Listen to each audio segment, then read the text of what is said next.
Let me ask you something strange. If you could ride on a beam of light, what would you see? It sounds like a simple question, almost playful. The kind of thing a curious kid might ask while staring at sunlight coming through a window.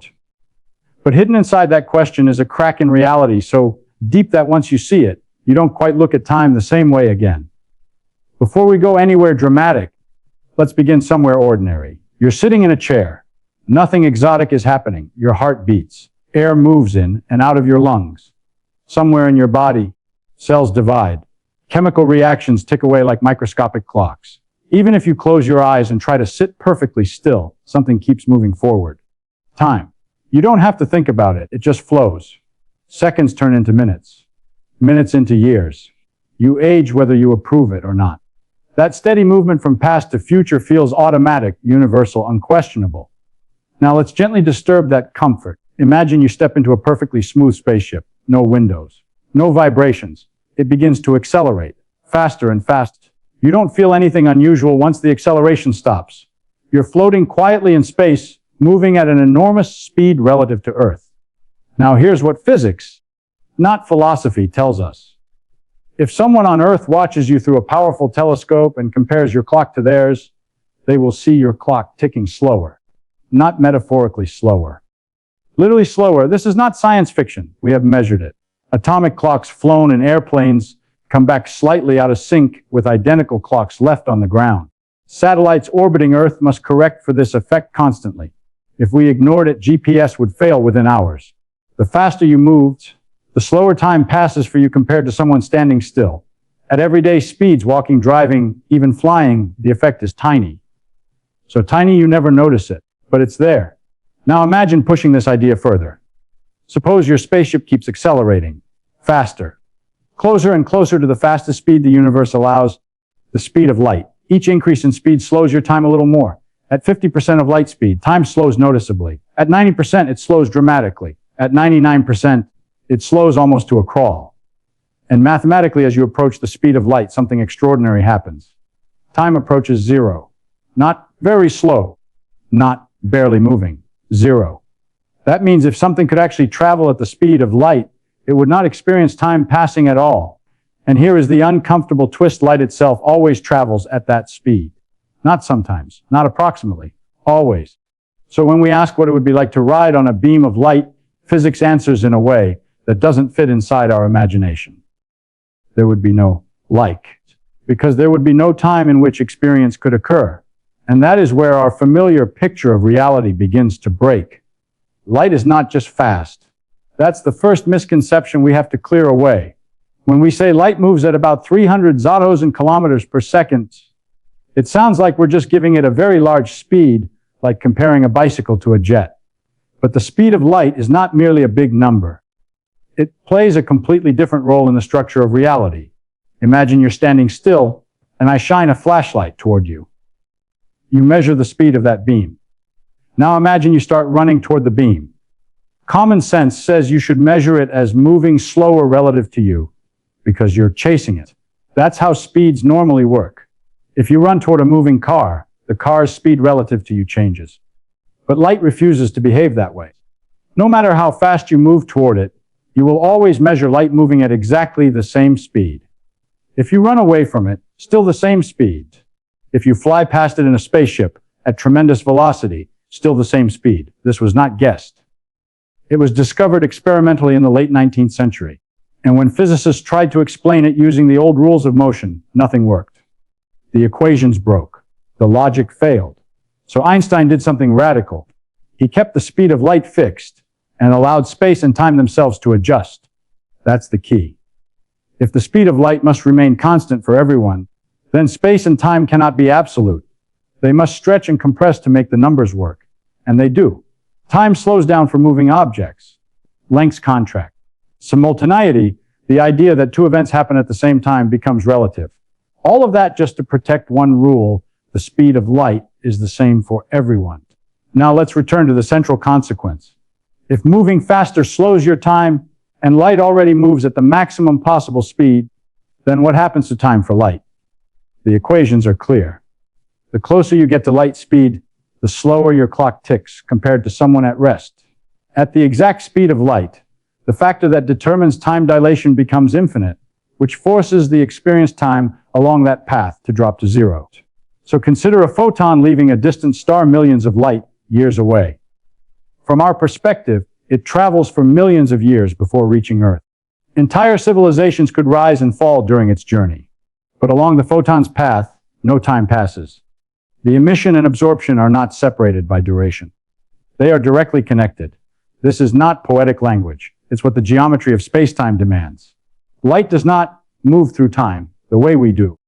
It moves through space in such a way that its motion exhausts all of what we call its spacetime interval. There is no leftover component for time. Now we have to be cautious. Physically speaking, we cannot define a valid reference frame that travels alongside light. The mathematics forbids it. So we cannot truly say, this is what light sees. But we can say something precise the proper time along a light, like path is zero. In other words, if you could attach a clock to a photon, which you cannot, that clock would never tick. And that single fact forces us to rethink what time really is. Time is not a universal background flowing independently of motion. Time is woven into motion itself. And light sits exactly at the edge, where that weaving pulls time tight until nothing remains. Let's slow this down and build it carefully, because this is where intuition starts to slip. Imagine a single photon leaving the surface of the sun. It's created in a violent nuclear reaction in the sun's core, scatters around inside for thousands of years, and eventually escapes into space. From that moment, it travels across the empty vacuum toward Earth. From our perspective, that trip takes about 8 minutes. During those 8 minutes, things happen. You could pour a cup of coffee. A child could take their first breath. A thought could form and disappear. 8 full minutes of events unfold in the universe while that photon is on its way.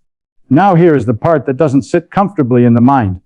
If we calculate the proper time along the photon's path, the time that would be measured by a clock traveling with it, the answer is zero. Not very small, zero. That means the event of the photon leaving the sun and the event of it hitting your eye are not separated by time along its path.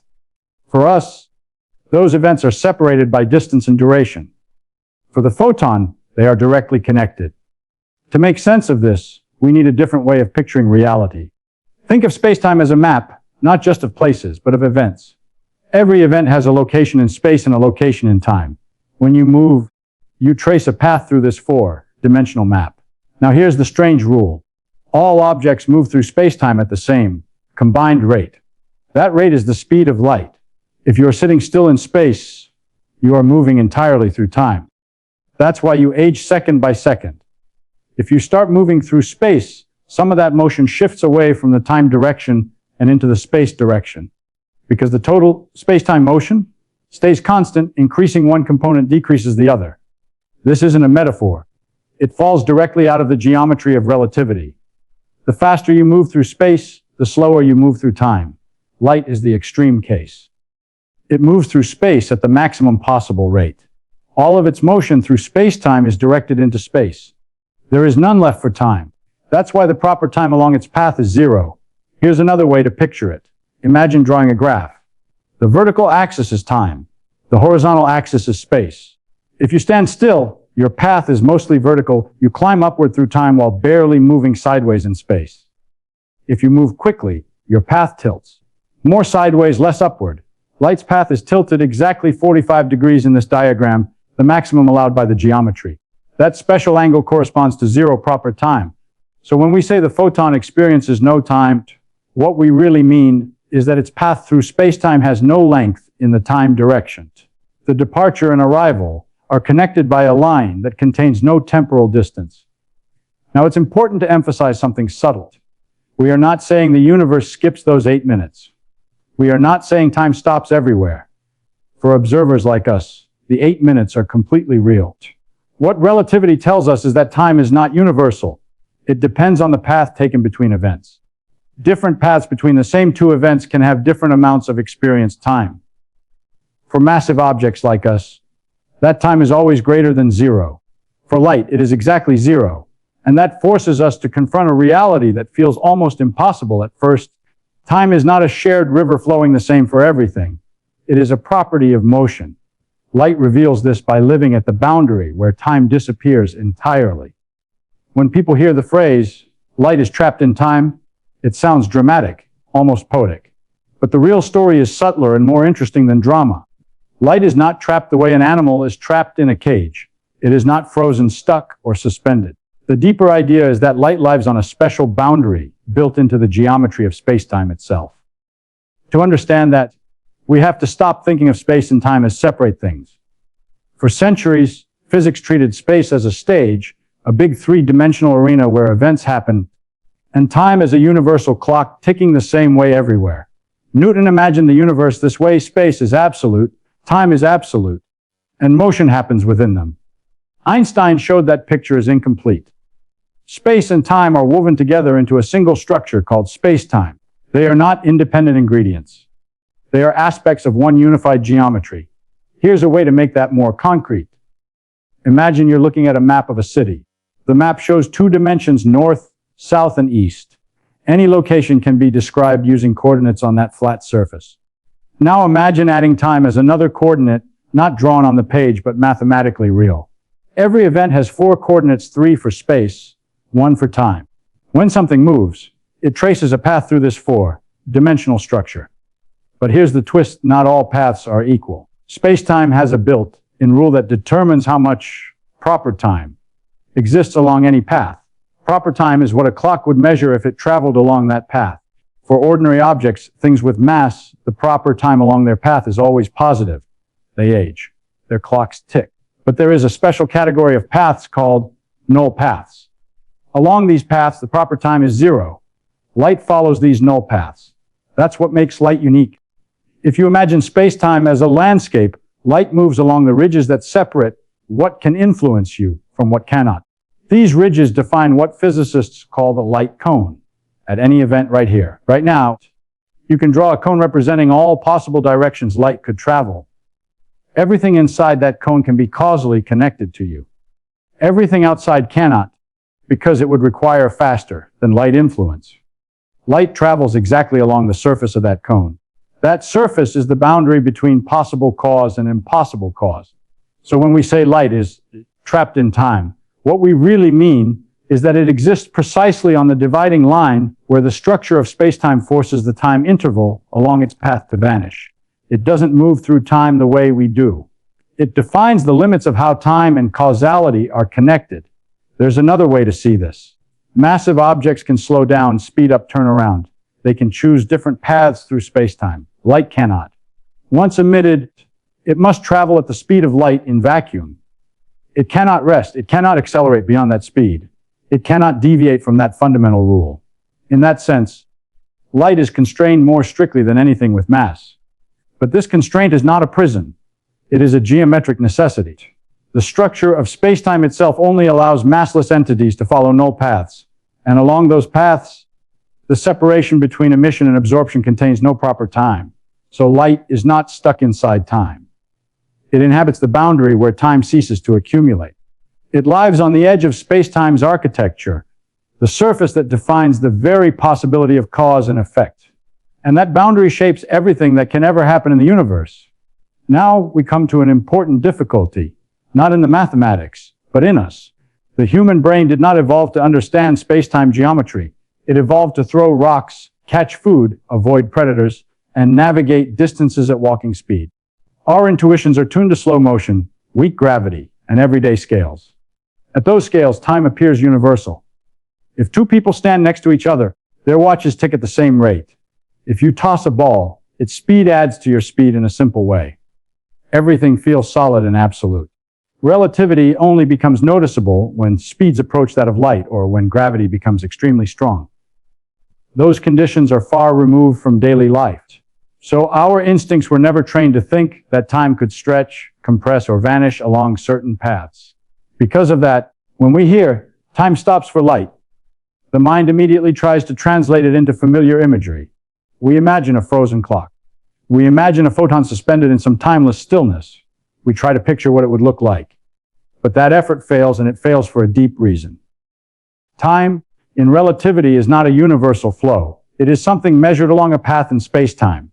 If there is no valid rest frame for light, and there isn't then there is no meaningful way to attach a conventional clock to a photon and ask what it reads. Our language pushes us in the wrong direction. Words like experience, perspective, and feel belong to creatures with mass memory and internal processes. Photons have none of these. They do not possess internal ticking mechanisms. They do not carry little calendars inside them. So when we say the proper time along a light, like path is 0, we are not describing a sensation. We are describing a geometric property. And geometry is not obligated to match intuition. Think about a simpler geometric fact. The shortest distance between 2 points on a flat surface is a straight line. That may feel intuitive now, but it is still a statement about structure, not feeling. In spacetime, there is a similar structural rule. Different paths between two events contain different amounts of proper time. For massive objects, the straightest possible path, called a geodesic, actually maximizes proper time. That's why an object in free fall ages as much as possible between two events. But for light, the path connecting emission and absorption is fundamentally different. It lies on the boundary where the space-time interval equals 0. The difficulty for us is that our brains want a picture. We want to see what 0 time means. But some aspects of physics resist visualization. They are understood through relationships and equations more than images. Another reason we struggle is that our sense of identity is tied to time. Memory requires time. Cause and effect require time. Growth requires time. The idea of existence without time feels like non-existence to us. But that reaction says more about us than about reality. Light does not need to experience time to connect events. Its role in the universe is defined not by inner experience, but by the structure of space-time itself, and that realization forces a humbling conclusion. The universe is not built to match human intuition. It is built according to deeper geometric rules. We are adapted to a narrow slice of those rules. Light reveals the rest. Let's now approach this from a slightly more mathematical direction, but still keep our feet on the ground. In relativity, there is a quantity called the space-time interval. It combines space and time into a single expression. For two events, you don't just measure how far apart they are in space or how far apart they are in time. You calculate a combination of both. For ordinary motion, anything moving slower than light, that interval has a positive value, and from it you can compute the proper time experienced along that path. Proper time is what a clock measures if it travels between two events. If you and I start at the same event and reunite later, the amount each of us has aged depends on the path we took through spacetime. This has been tested with airplanes, satellites, and high-speed particles. The predictions match reality with astonishing precision. Now here is where the wall appears. When you write down the formula for time dilation, there is a factor that looks like this one divided by the square root of 1 minus velocity squared divided by the speed of light squared. As the velocity increases, that denominator shrinks. At everyday speeds, the effect is tiny because velocity squared divided by light speed squared is extremely small. But as velocity approaches the speed of light, that fraction approaches 1. The denominator approaches 0. And when you divide by something that approaches 0, the result grows without bound. This is why the energy required to accelerate an object with mass increases dramatically as it nears light speed. To actually reach the speed of light would require infinite energy. That is not a technological limitation. It is a structural one. The equations are telling us that no object with mass can be accelerated to light speed. The barrier is built into spacetime itself. But now consider what happens if the object has no mass. Photons, the particles of light, have 0 rest mass. Because of that, they do not need to be accelerated up to the speed of light. They are always moving at that speed in vacuum. If you try to plug exactly the speed of light into the time dilation equation for a massive observer, the mathematics breaks. You get division by 0, infinite factors, undefined expressions. This is not just an inconvenient glitch. It is a signal. The signal is this: the concept of a rest frame of light does not exist.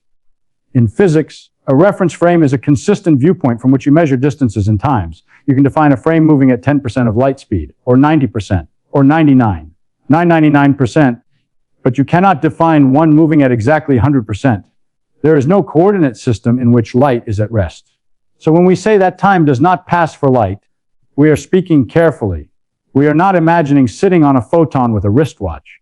We are examining the structure of space-time intervals and noticing that along light-like paths, the proper time between events is zero. The mathematics does not allow us to go further than that. And this limitation is important. Physics is not about forcing the universe to match our imagination. It is about respecting what the equations and experiments permit us to say. We can meaningfully talk about what happens as you approach the speed of light. We cannot meaningfully talk about what it is like at the speed of light. The boundary is sharp. Massive objects live inside it. Light lives exactly on it. And that boundary, where the equations become singular for mass but perfectly consistent for massless particles, is not a flaw in the theory. It is the theory revealing its deepest structure. At this point, it's important to separate what we truly know from what we are merely tempted to imagine. What we know is grounded in experiment. We know that the speed of light in vacuum is the same for all inertial observers. This has been confirmed again and again, beginning with the famous 19th century experiment by Albert A. Michelson and Edward W. Morley, and continuing with modern laser and atomic clock measurements of extraordinary precision. We know that time dilation is real. Muons, unstable particles created high in Earth's atmosphere, live longer when moving near light speed than they do at rest. If time dilation were not real, most of them would decay before reaching the ground. Yet detectors measure far more muons than classical physics would allow. Their internal clocks genuinely run slower relative to us. We know that global positioning satellites must correct for relativistic effects, both special relativity, due to their speed, and general relativity, due to weaker gravity at orbital altitude, alter the rate at which their onboard clocks tick. If engineers ignored these corrections, navigation errors would accumulate rapidly. So the structure of spacetime described by relativity is not philosophical speculation. It is experimentally anchored. We also know that light follows what are called null geodesics, the straightest possible paths in curved spacetime that have zero proper time. This is not just true in empty space, but also in gravitational fields. When light bends around a massive object, like a star or galaxy, it is following the geometry of spacetime itself. Now let's be equally honest about what we do not know. We do not know why the speed of light has the value it does. The number itself, approximately 299,792 kilometers per second, emerges from the measured properties of electric and magnetic fields. But why those properties have the values they do is a deeper question. Our current theories describe them. They do not ultimately explain them. We do not know whether spacetime is fundamentally continuous. At very small scales, around what physicists call the Planck length, quantum effects may disrupt the smooth geometry described by relativity. A full theory of quantum gravity, uniting general relativity with quantum mechanics, remains incomplete. We also do not know whether time is fundamental or emergent. Some approaches to quantum gravity suggest that time might arise from more basic relationships, not exist as a primitive ingredient. If that is true, then the fact that light accumulates zero proper time might be pointing towards something even deeper about the architecture of reality. And here is a subtle limit of our knowledge. We cannot directly observe what happens along a photon's path. We observe emission events and absorption events. We calculate the structure in between. But the interior of that light-like connection is not accessible as a sequence of ticking moments.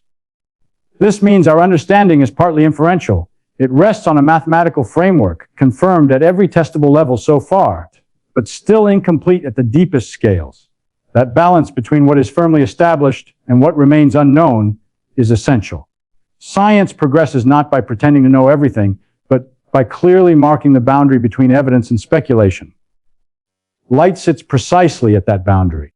It confirms our most successful theory of space and time, and at the same time, it exposes the places where our understanding may still be unfinished. Now we arrive at something more unsettling.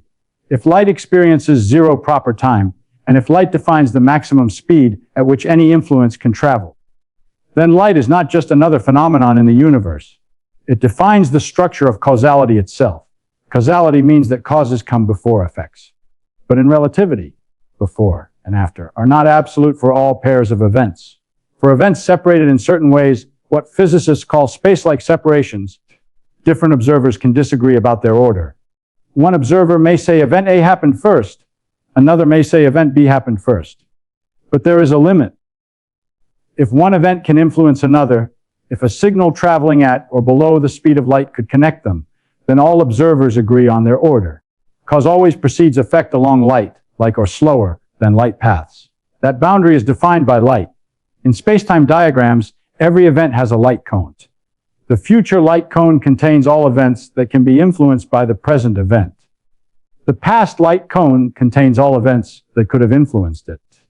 Outside those cones lies a region that is causally disconnected. Light traces the surface of these cones. So when we talk about light having zero proper time, we are not just discussing an abstract property. We are describing the geometric skeleton that determines what can affect what in the universe. Now consider what this implies about freedom in a physical sense. No action you take can propagate information faster than light.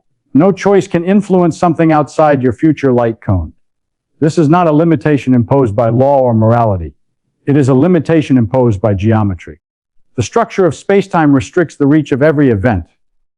If you raise your hand right now, that motion generates changes in electromagnetic fields, gravitational fields, air pressure waves.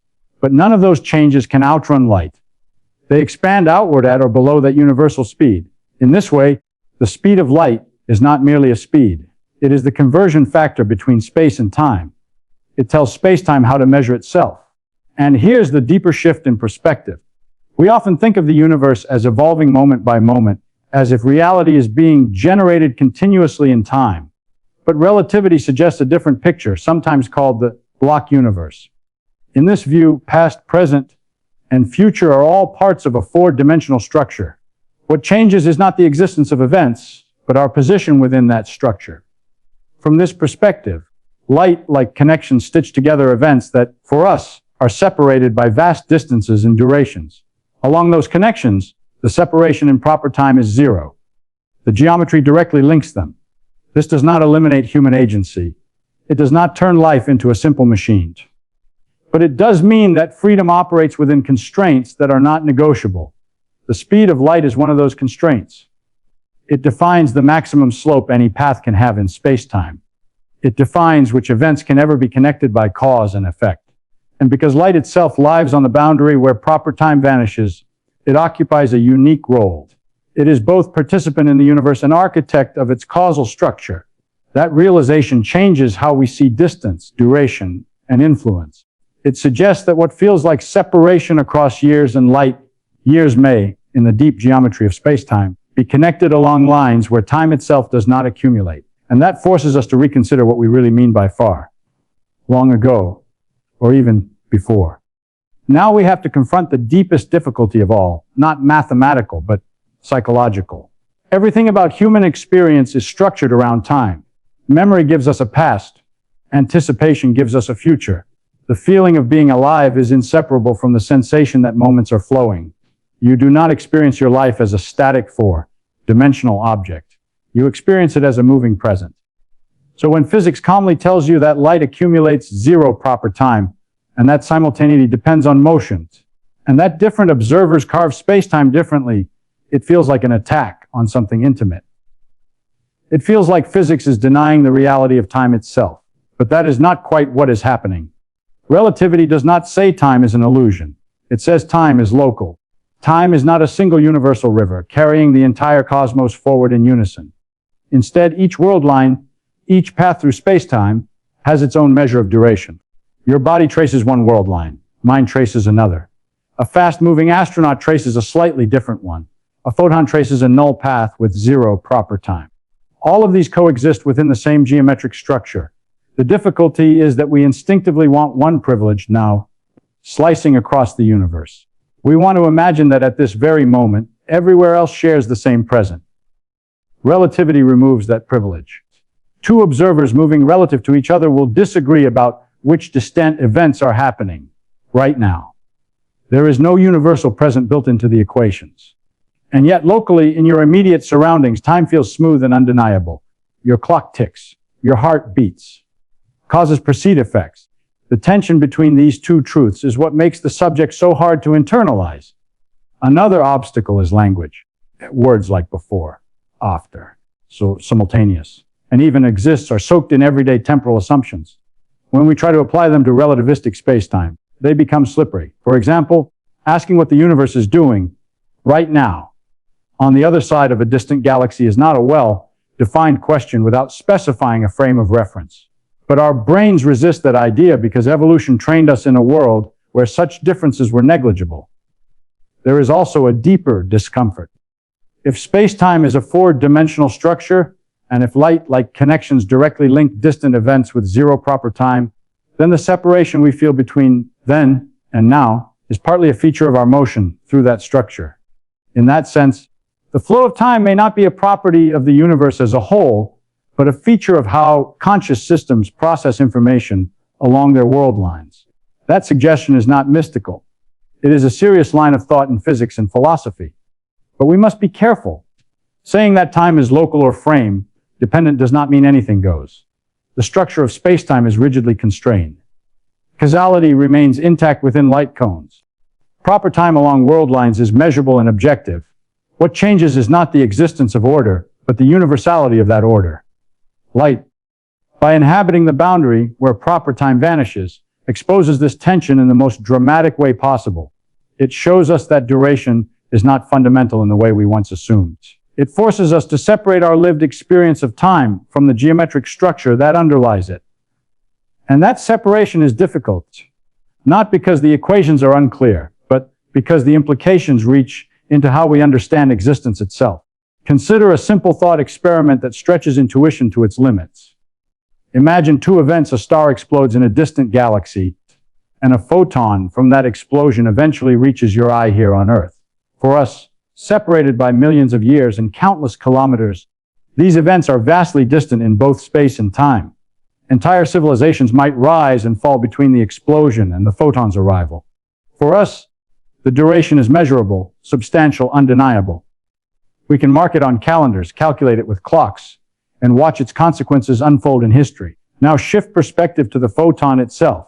Along its path through space-time, the proper time is zero. For the photon, the event of leaving the star and the event of arriving at your eye are the same. They are connected directly along a line where time does not accumulate. No minutes, no centuries, no ticking of a clock exist along that trajectory. Departure and arrival coincide. The distance between them, in terms of experience or proper time, collapses to nothing. This is counterintuitive because we instinctively separate space from time. We picture the universe as a stage, with events occurring sequentially. Past, present, and future are distinct layers. Light forces us to abandon that notion. Its path is an extreme case where spatial separation exists, but temporal separation vanishes. In the photon's world line, space is traversed, but time is absent. Our natural sense of sequence, of duration, is irrelevant along that path. The situation becomes more dramatic when we realize that light is everywhere, constantly defining the causal structure of the universe. Every event is linked to others by light, like connections. When you see a star, the light reaching your eye represents a direct time, zero connection between the emission event and your observation. In the geometric fabric of space-time, these events are stitched together along null paths, forming the skeleton that supports all causal relations. Even the vast stretches of empty space and millions of years of duration for us are, from the photon's path, instantaneous. This realization forces a radical reconception of distance and time. Distances and durations that dominate our intuition are frame-dependent. Time is not a universal yardstick.